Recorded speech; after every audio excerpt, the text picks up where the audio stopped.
Araw na nga ito ng reunion mga mare at panoorin nyo nga ito hanggang dulo dahil marami nga tayong palaro dyan at sigurado ako maganda sakit talaga yung tiyan nyo dyan sa kakatawa. Kaya naman tara samahan nyo ako, panoorin nyo mula umpisa hanggang dulo. Bago nga ang lahat mga mare ay magsisimula nga tayo sa pamagitan ng dasal at pinangungunahan nga ito ng aking pinsan na si Arnold na pastor nga ito. Kakaunti nga lang yung umattend ngayon mga mare at hindi nga ito kagaya nung nakarang taon na marami nga kami at kompleto. Pangalawang reunion pa nga lang namin ito mga mare kasi simula nga yung namayapa nga yung aming lola ay nag-usap-usap nga sila na mag-reunion na nga sila taon-taon para naman magkakaroon nga ng pagkakataon magkita-kita nga ang isa't isa. Kaya nga mga mare kahit wala nga akong pera o kahit kakaunti nga lang yung dala ko ay sinisikap ko talagang makauwi para naman kahit papaano ay makita-kita nga kami lalo na yung mga pinsan ko na halos hindi na nga kami magkakilanlan. Malaking pamilya nga itong side ng mama ko mga mare. Paano ba naman siyam yata sila or 10 na magkakapatid tapos namayapa na nga pareho yung mga magulang nila kaya ngayon simula nga nung nakaraang taon ay nag-isipan nga nilang mag-reunion. Kaya naman kung talagang umattend nga lahat ng mga anak at saka mga apo-apo ng mga lola at lolo ko ay nako sobrang dami nga ito mga mare, parang halos isang barangay na nga yata kami, ganun. Kaya naman tuwing reunion nga talaga mare ay natutuwa nga talaga ako dahil pati ba naman yung mga pinsan-pinsan kong maliliit tsaka mga may apo na nga ako sa mga pinsan ay makikilala ko na nga din. Sa mga oras nga na to mga mare ay nagkakagulo na nga ang buong mga kamag-anakan dahil nga eto na nga yung pinaka-favorite, yung kainan ba, ganun. Pagkatapos nga ng kainan mga mare ay nagsimula na nga kami ng palaro kaya panoorin nyo nga ito mga mare ha. Sana mag-enjoy nga kayo. Kakakuman ninyo, mama ng taray.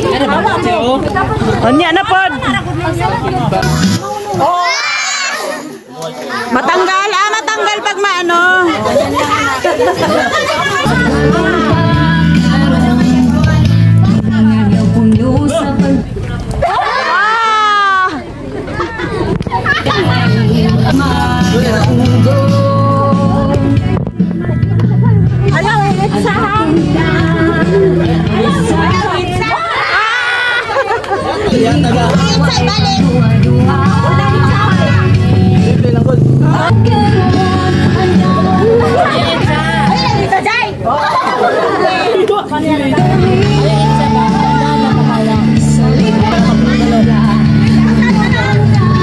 Simple lang good po.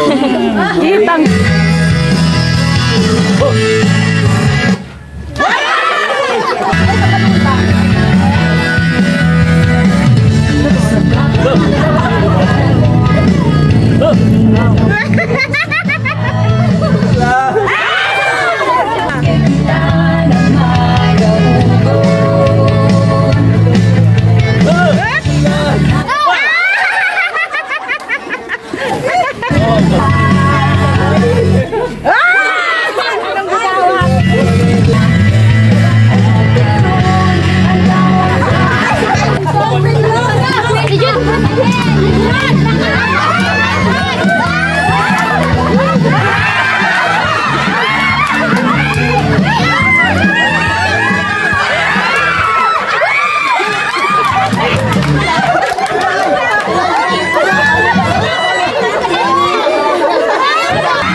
Pagkatapos nga ng palaro namin dyan mga mare ay sobrang sakit nga ng mga tiyan namin kakatawa. Halos lahat ng kinain nga namin sa mga oras na yun ay natanggal nga. Kaya naman naisipan na nga namin gawin itong aming lutuin na binignit. Pinagtulungan na nga namin ng mga pinsan ko itong pagbabalat at saka paghiwa-hiwa nga nitong binignit mga mare. Pagkatapos ay niluto namin kaagad. Sobrang takam na nga din kasi talaga akong kumain ng binignit mga mare. Sa Maynila pa nga lang ako ay talaga namang pinapangarap ko na nga talaga yung makakain. Tingnan nyo naman mga mare, napakarami at saka napakasarap nga dahil sobrang dami nga ng gata ng nyug dyan. Hindi pa nga pala tapos yung palaro namin dito mga mare at habang niluluto nga yung binignit ay eto pa nga may palaro pa nga kami ulit. Panoorin nyo ulit mga mare. Palwa.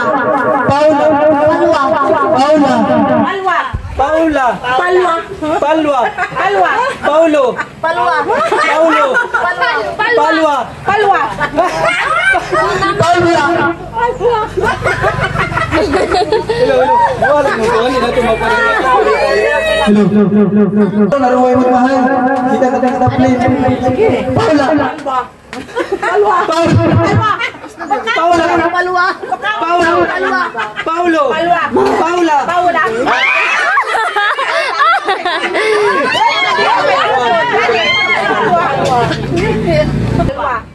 Paula. Palwa.